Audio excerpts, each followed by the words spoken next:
Her wedding dress weighed more than her entire body. At 6 years old, she couldn't even hold her head up under the weight of the crown they forced onto her skull. And as she stumbled down the cathedral aisle, nobles whispered one horrifying truth.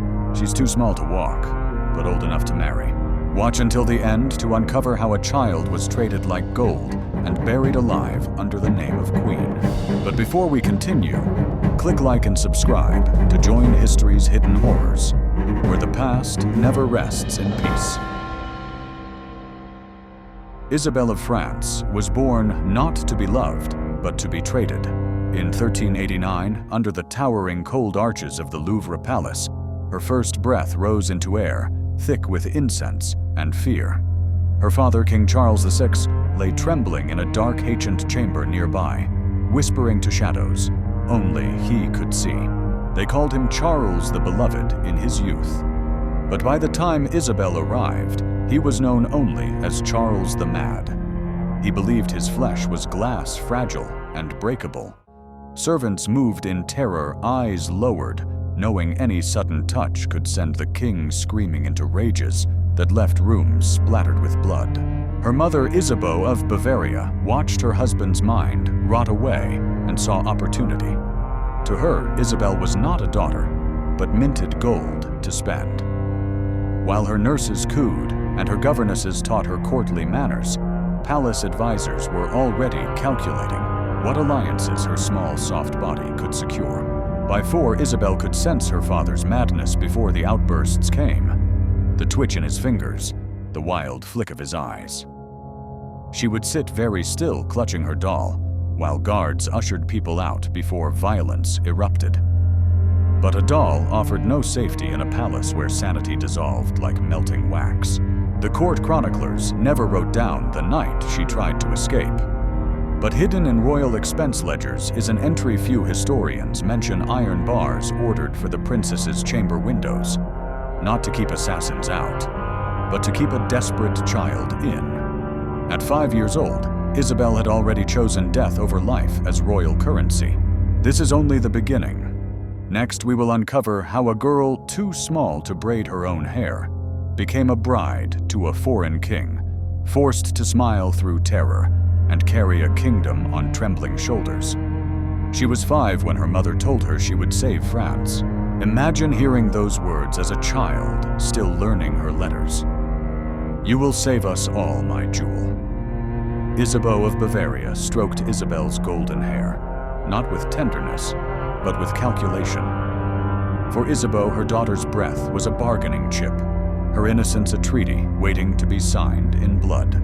By 1395, messengers from England had crossed the Channel, carrying letters sealed with red wax and desperation. Richard II was king, but his throne trembled beneath him. His treasury bled dry from endless wars. His nobles plotted in shadows, whispering of rebellion. And so he asked for what England had always taken when desperate, a girl from France. But not just any girl.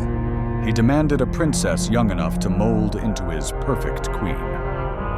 French advisors proposed Isabelle. She was 6. Her hair still smelled of milk soap. Her tiny teeth were still falling out. She spent mornings playing court with dolls, dressed in scraps of velvet, rehearsing bows and curtsies before an invisible king. The English envoys balked at her age. Even for medieval standards, 6 was obscene. Most royal brides were at least 12 old enough to bleed and bear heirs. But French negotiators soothed their shock with words that should freeze your blood. She will be raised in his ways. She will know only his desires. She will be more completely his. They spoke not of a marriage, but of grooming. State-sanctioned, calculated grooming of a child still frightened of thunderstorms. But the horror didn't end with whispered negotiations. The English demanded to inspect her first. The Princess of France was paraded before foreign men like livestock at a market. They examined her teeth, checked her posture, studied her hair for thickness and health. One lord was overheard saying, "She will ripen beautifully." She was 6. Her eyes, wide with confusion, reflected candlelight as towering men nodded approval. None saw the silent tears sliding down her cheeks, dripping onto her velvet slippers. None cared. For in that hall lined with gold and iron, she wasn't a girl. She was currency to be weighed, valued, and spent. The candles burned so hot they warped the painted saints on the cathedral walls. Imagine it, a 6-year-old girl, tiny even among her ladies-in-waiting, standing in robes so heavy that 2 attendants had to carry her train. The crown specially forged for her child-sized head slipped sideways each time she moved. The great stone arches of St. Paul's Cathedral rose above her like prison bars made of God's own hands. It was October 1396 when Isabelle of France became Isabella of England. The ceremony was planned with surgical precision. Richard II wore robes worth more than most nobles' entire estates. He stood at the altar, a 29-year-old king, waiting for a child bride who could barely keep her head raised under the crushing gold. Witnesses later said the cathedral fell silent when Isabelle appeared. Not in awe, but in shock. Her footsteps were so small and light that the organ's thunder nearly drowned them out. Her face, powdered pale, framed by curling golden hair, looked less like a queen and more like a porcelain doll propped up for display. When the Archbishop of Canterbury asked if she consented, she didn't answer. Terror had stolen her voice. An English lady-in-waiting knelt beside her, whispering the required words into her ear until Isabelle repeated them in a trembling whisper. "I will." 2 words that chained her to a life she could not yet understand. The wedding ring forged to fit a child's thin fingers still had to be forced on. She winced at the pressure. Her tiny sound of pain echoed up into the vaulted ceilings, where angels painted in gold watched silently from the beams. Richard kissed her forehead instead of her lips, the only gesture of mercy in this entire grotesque performance. Then, as the incense choked the hall and coins rained down for the poor in celebration, the 6-year-old bride stood motionless, tears streaming down her cheeks, wondering why everyone looked so happy on what felt like the worst day of her life. But what happened after the wedding feast, when the doors closed and candles guttered out, is a truth even chroniclers feared to record.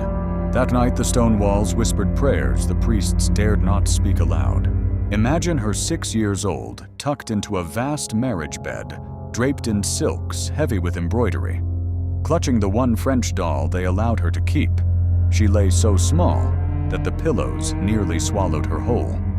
Beyond the embroidered curtains, courtiers whispered blessings and jokes about her ripening. The candles burned low, their golden halos flickering against carved saints who turned their wooden eyes away. Richard II entered in his nightclothes, surrounded by attendants who watched his every move. For medieval royalty, the bedding was a public ritual. The bride undressed, blessed, and put to bed before her husband joined her under the scrutiny of nobles and priests. But she was 6. The king dismissed the watchers quickly.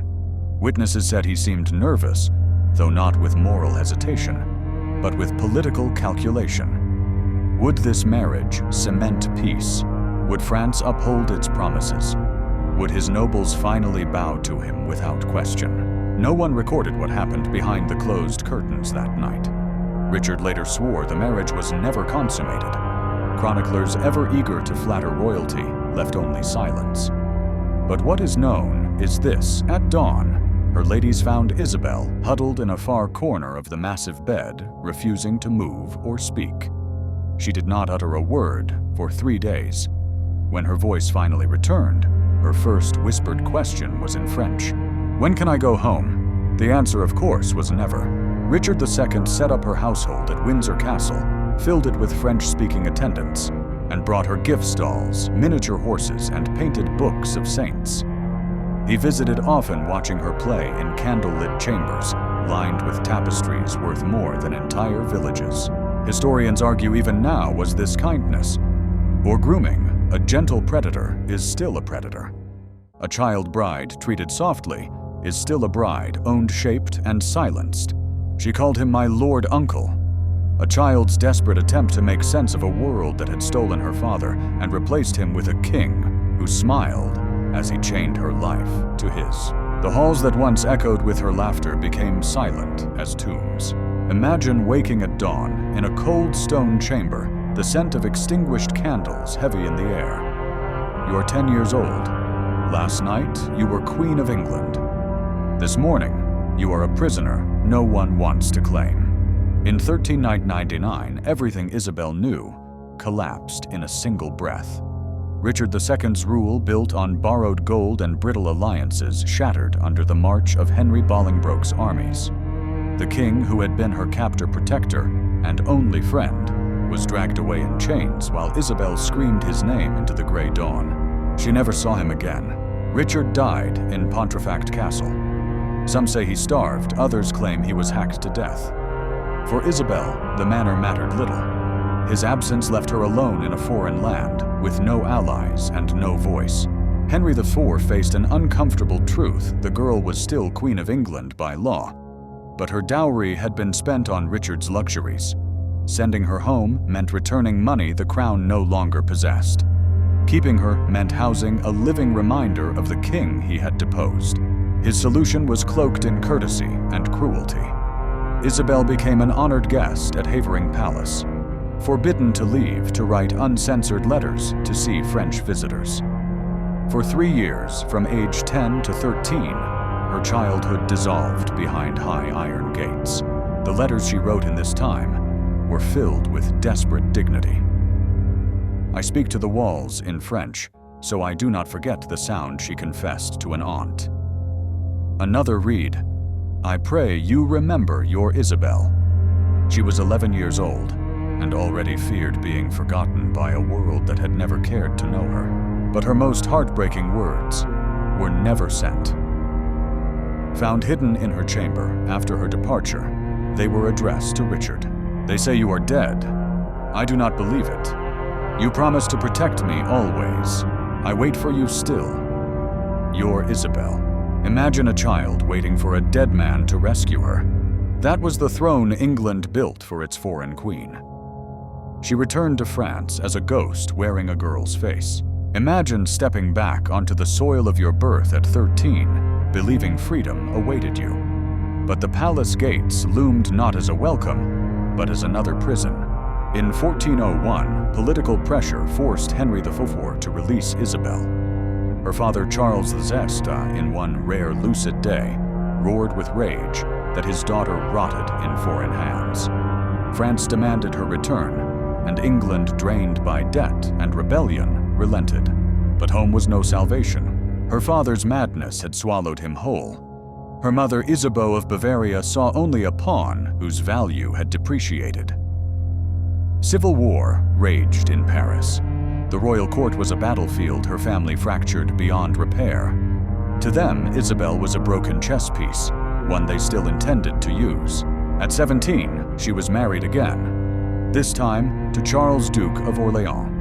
Unlike Richard, he was young, poetic, gentle. For the first time, she knew something resembling love. When their daughter Jeanne was born, chronicles noted Isabel glowed with a joy never seen before. But trauma leaves scars no devotion can heal. Her body weakened by years of malnutrition. Depression and childhood grief could not endure the tearing pain of birth.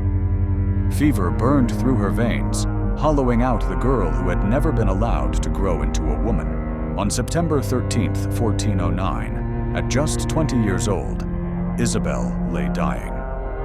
She asked to hold her daughter one last time. As the baby squirmed in her arms, witnesses saw tears slide down Isabel's cheeks.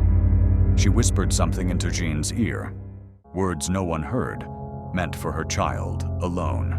Then the little girl, sold for peace, finally closed her eyes. A crownless corpse, a life measured in treaties signed and innocence lost. Her gravestone read, Isabelle of Valois, Queen of England, Duchess of Orleans. It should have read Isabel, victim. She was murdered, not with sword or poison, but with politics. Not in a day, but over 14 years of systematic destruction. From the wedding crown that crushed her skull, to the final breath she spent whispering love she never received. Remember her. Remember that when people romanticize medieval queens, they erase the little girl who asked only if she could bring her dolls to her wedding. If Isabelle's story haunted you, you need to hear what happened to Catherine Howard, another child bride destroyed by the crown. I've uncovered execution records that reveal the horror history tried to hide. Subscribe for more suppressed historical truths, and I'll see you in the next investigation.